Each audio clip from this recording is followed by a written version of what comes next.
நான் நேற்று ஒரு வீடியோ போட்டிருந்தேன் ஓகேங்களா. என் ஹஸ்பண்ட் வந்து என்னை ஜுவல்லரி ஷாப் கூப்பிட்டு போனாங்க. வந்து ஃபஸ்ட்டு கம்மல் வாங்கிக்கிறியா, நெக்லஸ் வாங்கிக்கிறியான்னு கேட்டாங்க. லாஸ்ட்டாக வந்து எனக்கு வேறு ஒன்று எனக்கு ரொம்ப பிடிச்சது வாங்கி கொடுத்தாங்கன்னு நான் சொல்லியிருந்தேன் ஓகேங்களா. அது என்னன்னா இதுதாங்க. இதுதான் நான் வந்து இது ஆல்ரெடி வந்து என்னென்னா, நான் வந்து என்னுடைய தாலி செயின் கழுத்தில் போட்டு 2 இயர்ஸ் ஆகிட்டு ஓகேங்களா. நானும் வந்து 2024 தான் லாஸ்ட்டாக நான் வந்து கழுத்தில் போட்டிருந்தேன். அது இருக்கும்போது அதோடைய மதிப்பு எனக்கு சத்தியமாக நான் அதை மதிக்கவே இல்லை. என் மாமியார் கூட சண்டை போட்டால் கழட்டி வச்சுருவேன், வேணாம். என் ஹஸ்பண்ட் கூட சண்டை போட்டால் கழட்டி வச்சுருவேன், வேணாம் அப்படின்னு சொல்லிட்டு நைட்டு தூங்கும்போது கழட்டி வச்சுருவேன். அது இருக்கும்போது நான் சத்தியமாக அதை நான் வந்து மதிக்கவே இல்லை.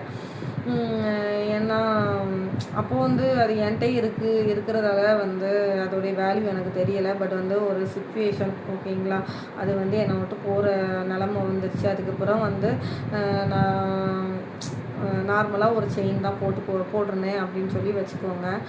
ஸோ நான் அப்போது வந்து இருக்கும்போது நான் வந்து அதுக்கு வேல்யூ பண்ணலை. அது வந்து என்னை விட்டு போனதுக்கப்புறம் நான் உண்மைக்குமே ரொம்ப ஃபீல் பண்ணேன்.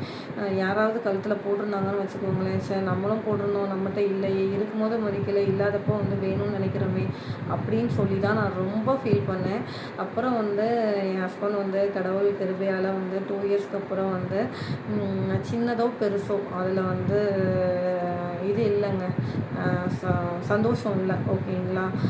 இது சின்னது தான், பட் வந்து எனக்கு வந்து இப்போ வந்து ரொம்ப ஹாப்பினஸ், ரொம்ப சந்தோஷமாக இருக்குது ஓகேங்களா. அதனால் ஒரு பொருள் உங்கள்கிட்ட இருக்குன்னா இருக்கும்போதே தயவு செஞ்சதுக்கு நீங்கள் வேல்யூ பண்ணுங்கள், மதிப்பு கொடுங்க, அதை வந்து உதாசீனப்படுத்தாதீங்க.